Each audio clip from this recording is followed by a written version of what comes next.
MySQL के इस video में आपका स्वागत है।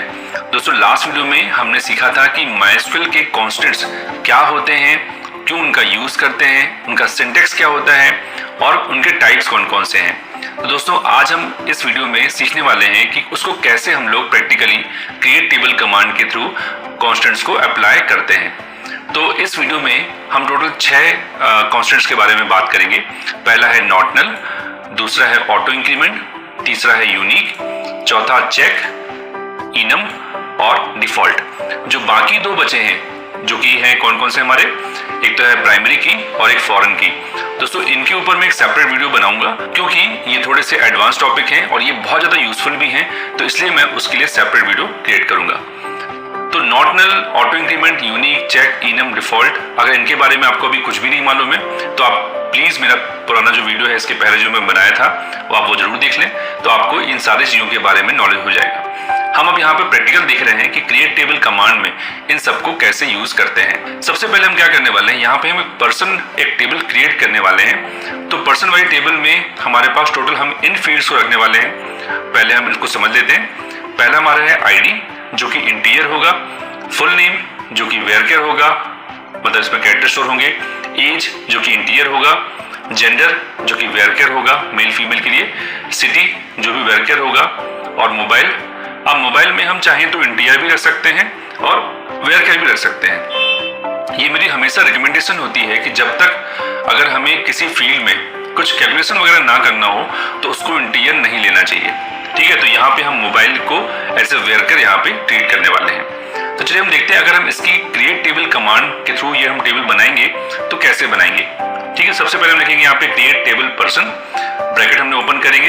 तो आईडी जैसे मैंने बताया था हम इंट ले रहे हैं, फुल नेम हमारा वेरकेर रहेगा और यहाँ पे हमने 100 साइज डिफाइन की है। उसके बाद जो एज है वो इंटीजर है, जेंडर ये भी हमारा वेरकेर रहेगा और इसमें मैक्सिमम 8 कैरेक्टर ही रहेंगे। सिटी वेरकेर इसका हमने 100 साइज रखा है, मोबाइल वेरकेर इसका हमने 10 साइज रखा है और यहाँ पे हमारा ब्रैकेट क्लोज और सेमीकोलन। जब इस कमांड को हम कमांड प्रॉम्प्ट पे या MySQL वर्कबेंच में चलाएंगे तो आपकी जो पर्सन नाम की टेबल है वो क्रिएट हो जाएगी। ठीक है, तो ये मैं ऑलरेडी आपको बता चुका हूँ कि किस तरीके से हम क्रिएट टेबल कमांड के थ्रू टेबल बनाते हैं। तो उसका वीडियो भी अगर आपने नहीं देखा है तो प्लेलिस्ट में आप ये सारे वीडियोस देख सकते हैं। ठीक है, तो अब हम देखते हैं कि ये तो हो गई हमारी सिंपल टेबल। दोस्तों इस वीडियो के साथ मैं आपको एक चीज ये भी समझाना चाह रहा था कि जब हम लोग कोई टेबल बनाते हैं तो उसकी प्लानिंग कैसे करते हैं। तो जैसे मैंने आपको अभी फर्स्ट स्टेप में आपको दिखाया कि हमने एक टेबल बनाई थी सिंपल, जिस टेबल में हमने सारा लिखा कि कौन कौन सी फील्ड और उनके कौन कौन से डेटा टाइप होंगे।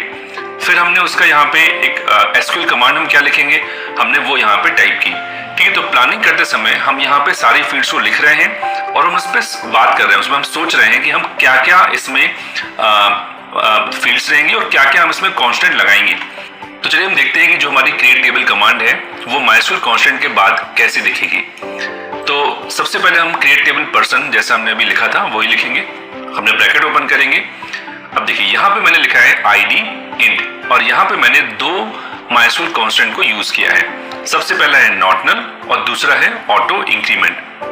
तो नॉट नल का मतलब है कि हम यहाँ पे आईडी में हमेशा हमें वैल्यू इनपुट करनी ही पड़ेगी, बिना वैल्यू डाले हम कोई भी रिकॉर्ड नहीं एंटर कर सकते।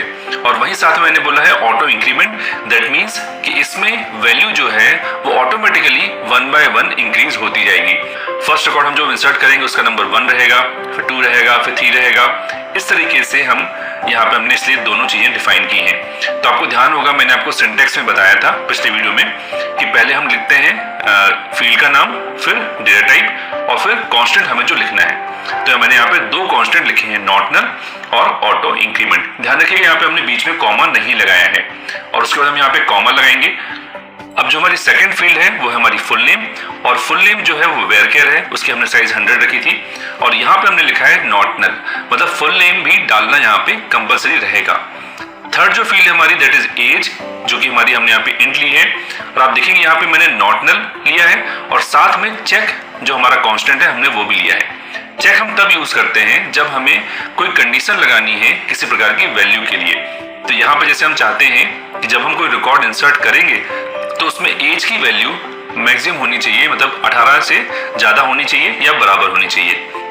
जैसे एक और एग्जांपल के तौर पे अगर मान लीजिए यहाँ पे हम डेट ऑफ बर्थ लेते तो पर्टिकुलर एक डेट हम वहां पे सेट कर देते कि उस डेट से कम डेट ऑफ बर्थ हम अलाउ करेंगे।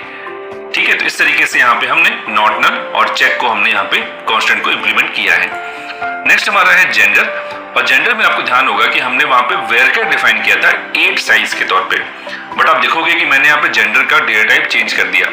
तो यहाँ पे मैं आपको एक बात बताना चाहता हूँ, कई सारी वेबसाइट्स पे या बुक्स में आप देखेंगे तो माइस्क्यूल कांस्टेंट में इनम को इंक्लूड नहीं किया जाता है, क्योंकि इनम बेसिकली एक डेटा टाइप है ना। क्योंकि यहाँ पे आप देखोगे कि यहाँ मैं उसको डेटा टाइप के तौर पे ही यूज कर रहा हूँ। आपको याद होगा कि हम पहले फील्ड का नाम लिखते हैं और फिर डेटा टाइप लिखते हैं। तो इनम एक तरीके से डेटा टाइप है और एक ऐसा डेटा टाइप है जिससे आप ये इंप्लीमेंट कर सकते हो कि आपको कौन कौन सी वैल्यूज अलाउ करनी है इस पर्टिकुलर फील्ड के लिए।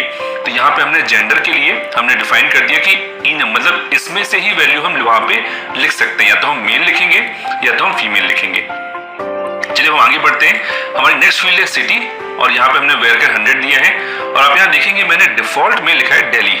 तो जो हमारा डिफॉल्ट है वो एक और कांस्टेंट होता है, और इसके थ्रू हम क्या डिफाइन करते हैं, हम ये डिफाइन करते हैं कि इस फील्ड में मतलब सिटी में अगर हम कोई वैल्यू इनपुट नहीं करते हैं तो बाय डिफॉल्ट वहां पे दिल्ली अपने आप इंसर्ट हो जाएगा।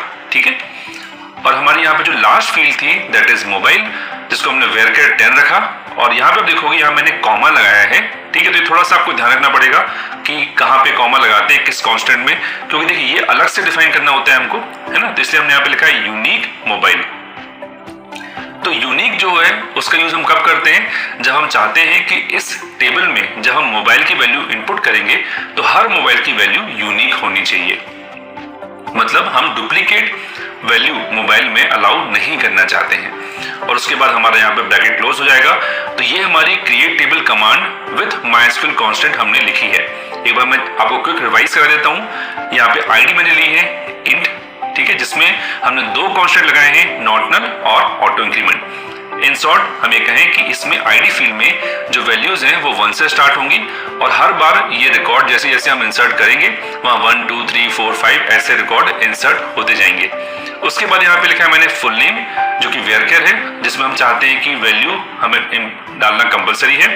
फिर हमारे पास यहाँ पे एज है, एज में हमने बोला कि नॉट नल रहेगा, और साथ में हम चेक भी करेंगे कि एज 18 से ज्यादा ही हम इनपुट करें या 18 के बराबर।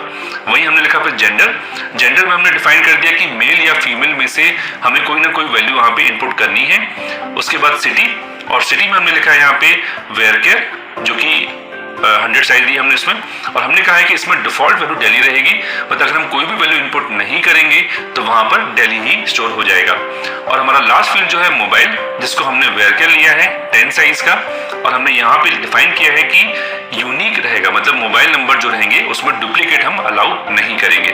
तो दोस्तों इस तरीके से हम क्रिएट टेबल कमांड में कांस्टेंट को लगाते हैं। तो जैसे मैंने आपको शुरू में बताया था कि हमारे 2 कांस्टेंट रह गए अभी, एक तो प्राइमरी की और फॉरेन की, जिसको हम आने वाले वीडियोस में देखेंगे। तो मुझे उम्मीद है कि आपको समझ में आया होगा कि किस तरीके से हम माइस्क्यूल में कांस्टेंट को यूज करते हुए हम टेबल क्रिएट करते हैं। दोस्तों ये टॉपिक बहुत बड़ा था, इससे मैंने इसको अभी 2 वीडियो में डिवाइड किया था। फर्स्ट वीडियो में इसके पहले मैंने आपको थ्योरी बताई थी, और इस वीडियो में मैंने आपको प्रैक्टिकली बताया कि किस तरीके से हम इसको इम्प्लीमेंट करते हैं। दोस्तों अभी एक और वीडियो इसी मतलब माइस्क्यूल कांस्टेंट में आने वाली है, जिसमें आपको बताऊंगा कि अगर टेबल हम ऑलरेडी बना चुके हैं और बाद में हमें ये सारे कांस्टेंट लगाने हैं, जिसके लिए ऑल्टर टेबल कमांड यूज होती है, तो वो कैसे यूज करते हैं और कौन कौन सी कमांड किस कांस्टेंट के साथ लगाई जाती है, तो वो हम लोग आने वाले वीडियो में देखेंगे।